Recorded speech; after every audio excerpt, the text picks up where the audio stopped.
feel free to not fully answer. I have my own opinion on it. Can I ask you, as someone that's kind of had to do the rounds running for president, what has been...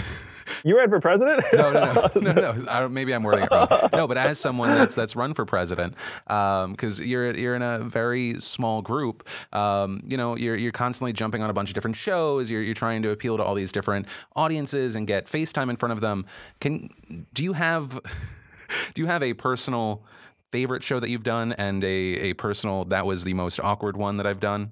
One podcast I really got a lot out of was the Sam Harris podcast, Making Sense. And that was one of the earliest interviews I did that really got me out to a broad audience. And I appreciate the heck out of it. I saw Sam later and I just was laughing about it. I was like, look, you launched a presidential campaign. So I have a lot of very fond associations with that interview. In terms of ones I did not enjoy, I feel bad calling someone out now. But at least there was at least one MSNBC interview where I walked off set being like, what was that about? Was there anything, was there like a key thing that happened? It just felt like it was the journalists' purpose to try and minimize me in any way possible. Oh, really? I was like, walked off being like, huh. Like most people who followed my campaign know that there was like a brief period when I boycotted MSNBC. so it wouldn't shock people to think that like if there were like some of my least favorite interviews, like one of them might have been from them. Well, because I was gonna ask, because I obviously haven't seen all of them, but how is the Hassan Minhaj one? Because that one, like I thought I knew where that interview was going, and then it took like a complete turn. I enjoyed the heck out of that. Yeah. Hassan's a great guy, but I will say I walked off of that stage and I went to my team and was like, what the heck was that? Where my team, I guess because they know me too, they we're just like, you're going to do this, it'll be great. And I'm like, all right, sure thing. And so I went out there and, I enjoyed it, but holy cow, was the whole thing a stretch. Like he just asked questions and took me to places where it was just like, what are we talking about right now? I mean, it was great. And Hassan and I had a good laugh about it afterwards, and, we're friends as a result. But I did say to my team afterwards, I was like, that was like a journey. That interview was like, if anyone's curious what I'm talking about, you could probably find it online. But I will say that Hassan said to me later, he was like, hey, FYI, that was one of like the most viewed internet like internet shows they'd put up. Was that was it particularly just the Netflix show in general, or like the clip of you on the street?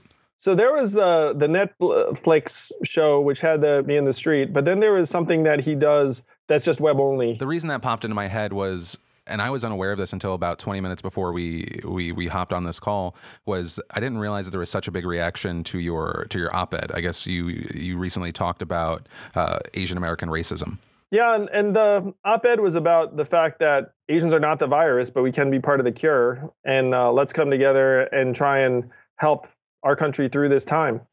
And that was the message of the piece. Do you feel like the criticisms that you're getting from it, it's taking the words in a way that you didn't mean, or what's your reaction to it? Because I know that I've seen a number of op-eds and then reaction online saying that it feels a little like you're trying to get the victim to make the otherwise potentially violent people kind of calm down. I just think we all have to do more. We have to do everything we can. Asian Americans, all Americans. This is a really, really terrible time. And I will say that for Asian Americans, it's made additionally terrible by the fact that racism against us has surged because many people wrongly associate us or even blame us for the virus.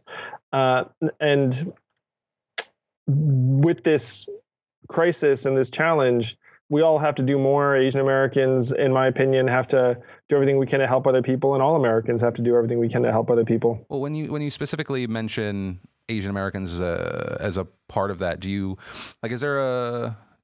kind of see where the criticism's coming from, or would you have if you had the option to kind of tweak words, what would that change look like? If you gave me a do-over, It's a great question, because I think most people understood what I was saying, which is that we just need to try and do everything we can. Our country is hurting, and that's all of us. But I probably would have wanted to flesh out certain ideas more fully, which is really hard in an op-ed format. You've probably been through this, where you submit something and then they like trim like word count. So in a way, the op-ed was like a really bad format, because some of the things I was saying required additional context or completion or texture. Interesting. So do you feel like that was provided, but that it was removed? I think the original version probably would have like raised fewer hackles. I think that's true. Interesting. And I guess one of the last questions. But you can't run out and say that, because that's like just the nature of the beast. Well, when you said you're familiar with that, I was like, not in any way.